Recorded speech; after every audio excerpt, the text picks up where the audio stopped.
con là Alexandra, con nói chuyện tiếng Việt. Với tên của con trong tiếng Việt là Minh Kiệt, which means doctor. All right, awesome.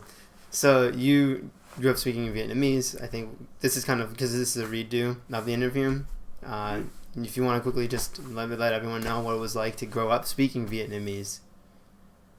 Growing up speaking Vietnamese was it was interesting because living in New York, especially, even though we say New York is such a diverse place, there's not a lot of Vietnamese speakers in New York. So I was kind of the only one, but I've always spoken it with my sister, my family. So it's kind of fun, I guess, talking Vietnamese. I don't know, because whenever someone speaks Vietnamese to me, from a non-Vietnamese person, it just sounds like words coming out. But for me, it's like auto-translated now, so I could just hear it, and then respond right away.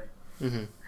And remind me again how you actually remember or recall learning Vietnamese. Like, what was kind of when you were really little? What's like the earliest memory you have of speaking or being exposed to Vietnamese? I don't really remember, but it was probably from a young age because my family grew up speaking Vietnamese. They always tell me how when other parents ask them, "Oh, how should kids speak Vietnamese so fluently?" Parents always told me from a young age we just talked to them Vietnamese, and they just slowly heard it, and like little kids just memorized phrases, and slowly now I could speak Vietnamese pretty fluently. Did you ever have any like lessons or any sort of, I guess, not formal training, but I guess did anyone kind of give you a lot of like pointers or anything? Not lessons, but I have a very distinct memory of whenever I would sleep at night and my parents were next to me, I would just start asking them, "What does this mean, Vietnamese? Oh, what does this mean?" And Mm-hmm. whenever I say it wrong, they just correct me at like 10 o'clock in the night. Mm-hmm. So I guess that was kind of my training. Mm-hmm. How old were you? I was probably like 6 or 7. Mm-hmm. hmm Did you ever notice that you kind of stumbled with words just growing up when you're little? I know some people kind of get mixed up with English and their second language or third language. Did that ever happen to you? Oh, yeah, definitely. Sometimes I feel like certain English words I can't pronounce because I'm used to just the way Vietnamese rolls off the tongue. Mm-hmm. It kind of slowly become my native tongue as well. So now when I speak certain English words, it might come out wrong, or I'm like that doesn't sound right, even though that is the right phrase. So I guess, yeah, it has kind of mixed up a bit, but hey, I know a second language, so I have no problem with it. Have you ever been to Vietnam? No, but I definitely want to go. When I grow up, I've heard all about the street foods. I've seen all the videos. I'm like the only one in my family that hasn't gone, and I'm the oldest child. So You have siblings. You have siblings that went before you. Not my sister, who's 2 years younger than me. She went when she was 4, and I Mm-hmm. have baby cousins when they were like 2 or 1. They all went, Mm-hmm. and I'm stuck here in New York. You got left back. I got left back. Have you ever gone to a Vietnamese speaking community? Chinatown, kind of. There's a supermarket called Dun Hung where they all speak Vietnamese. So whenever I need to like ask them, "Oh, can I buy this ingredient?" I just say it in Vietnamese and they understand. And I could sometimes see it on their faces. They're surprised when they see like someone my age speaking fluent Vietnamese, asking them, "Oh, what is this ingredient?" Mm-hmm. And do you ever get do you ever feel left out or isolated when you're in a group of people who I guess aren't bilingual, or people that are, for example, if you're in like a social setting, or if you're in maybe a class or something like that, do you ever feel that there's a sense of that maybe you don't belong there? I know that this is kind of an issue with people that grow up second generation, or people that grew up speaking a second language. They kind of feel like they're a little isolated from the rest of their herd. I mean, generally there's not a lot of Vietnamese people in New York, so maybe sometimes I don't feel isolated, but there is like a different feeling hanging out with, for example, hanging out with Asians. There's just something different about hanging out with someone who can get kind of close to your culture. You could like speak about this experience, and they're like, "Oh yeah, definitely, man," or talking about this food. Like, there's a slight difference between like when someone knows your culture, they can understand you, but I don't feel isolated because I kind of think it's fun to teach people who aren't of my culture about what it's all about. So, Mm-hmm. kind of, but there is a sense of a lack of connection when it comes to certain people who don't understand your culture, but it's all right to me. Mm-hmm. Do you kind of do you ever, I guess, wish that you didn't grow up speaking bilingual? Is there anything that's kind of like hindering you that you were like, damn, if I didn't grow up like this, things would be a little bit different. Mm, I don't know. I never had that thought because I've grown up learning Vietnamese, and I'm really happy that I can talk to my grandma, my grandparents. They don't speak English well, so the fact that I can speak Vietnamese with them and still understand them, connect to them, I really just enjoy that aspect. And I feel like when you're learning a language, you also get into the culture of the language. Mm-hmm. So I feel like if I didn't speak Vietnamese, I wouldn't understand the Vietnamese culture Mm-hmm. itself much better. So I don't know, being Vietnamese is part of who I am. So not really. I like that I've learned Vietnamese up to now. Mm-hmm. Do you think it's helped you in any way develop your perspective in the world, or like your outlook on the world? Um, it definitely has made me have more respect for older people. Mm-hmm. Like I've noticed, for example, in my parents always say how in American culture, some people, not all, talking back to an adult might just be normal because it's like your opinion. But in Vietnamese culture, even if you're like wrong, even though the adult is wrong, or no matter what they say to you, you always listen to them. You always give them full respect, no matter what just happened, because you're still the younger one. So in Vietnamese culture, I can't say back to adult. Every time I see adult, I kind of do my like Asian bow, as my friends like to say. So it's probably made me like respect older people a lot more. Mm-hmm. And yeah, that's probably one of the things. Mm-hmm.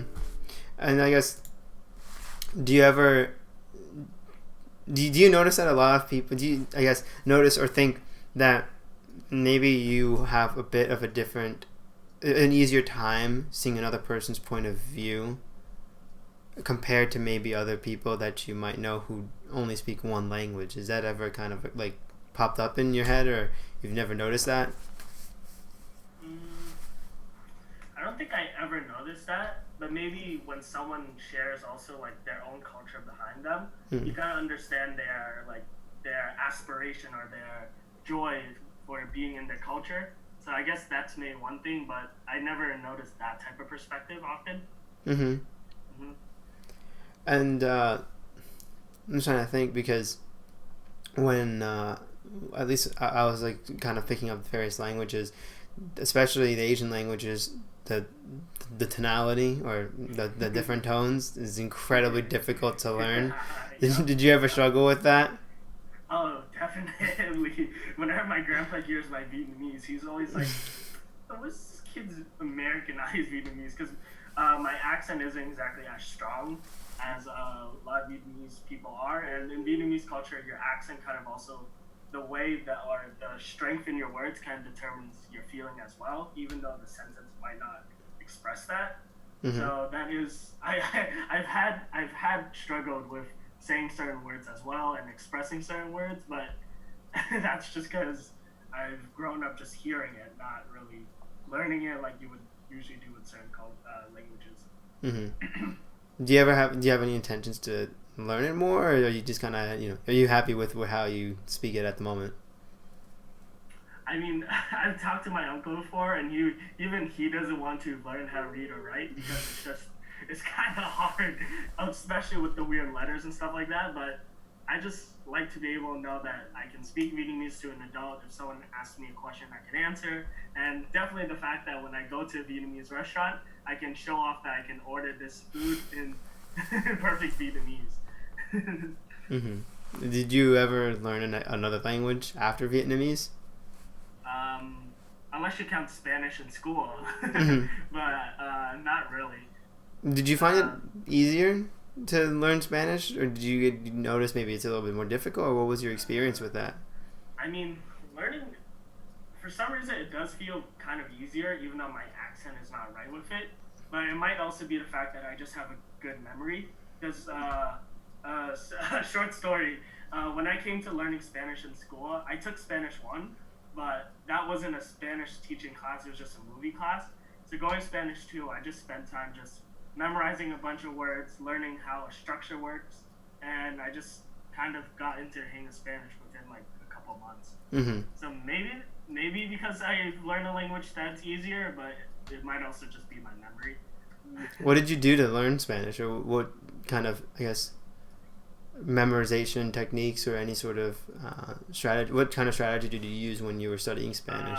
Flashcards definitely help learning like certain terms, but also knowing sentence starters, like knowing how to form a starting of a sentence so you could just express what you want to express. Mm-hmm. But people kind of call me crazy for this, but I'm a morning, like when it comes to my memory, the morning is when I'm like at the top. Yeah, So I know what you mean. I kind of like wake up at like 4:30, maybe memorize some phrases for an Yeah. exam, for example, and it just instantly goes in my head. Mm-hmm. And also like writing it out on a table helps a lot because you can just see the words, see what you're doing, and then maybe fix your mistakes. Mm-hmm. What do you mean by writing on a table? I presume you're not writing on a physical table.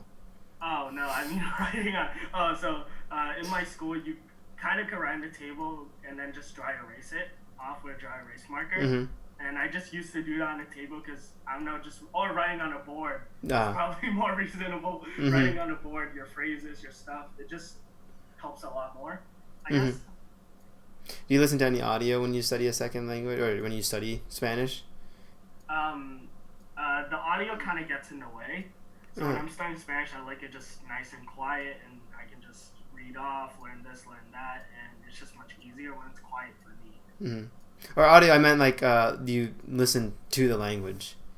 I should. Probably why my accent sucks for Spanish, but I don't.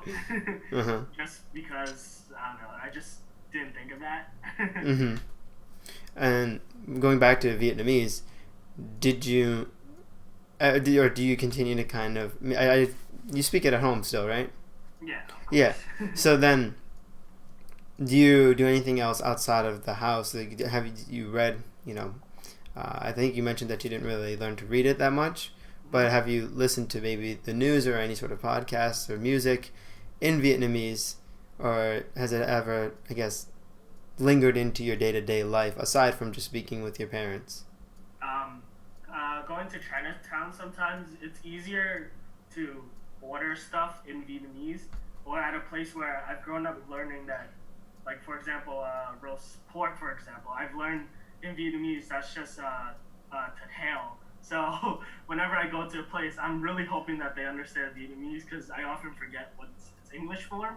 Mm-hmm. So ordering at a restaurant definitely, of course, going to markets that Vietnamese people, certain foods I've learned it's in the Vietnamese form. So just speaking out, ordering food, but not really a lot in New York Mm-hmm. since not a lot of Vietnamese people live in New York. Yeah, right. And is there anything that you would recommend someone that's learning Vietnamese to do? I didn't do this personally, but maybe listening to the music so you can get a sense of the accent, but really just memorizing certain phrases, and if they want to read or write, learn the type of accents and how it changes the term. Even I haven't done that. It's really hard, but for someone learning it, good luck. Yeah. Yeah. All right. Well, thank you, Alex. And actually, real quick, I need to show you the image. Mm-hmm. Once again, let me just pull that out real quick. And then, see, there's your screen. All right. So if you can kind of, I know you already did this before, but if you can just kind of create like a little scenario, what do you think is going on in this image? This guy is doing something on the computer. His ears look like elf ears. And yeah, it looks like he's trying to do some work on the computer with glasses. All right. I know. Yeah, it's kind of out of the blue, but yeah, thank you. All right. Awesome. So for everyone watching, thank you so much. And thank you, Alex, for being here once again. I know that we got cut off the original. No problem. So with the original interview, so I really appreciate that. And yeah, thanks for watching.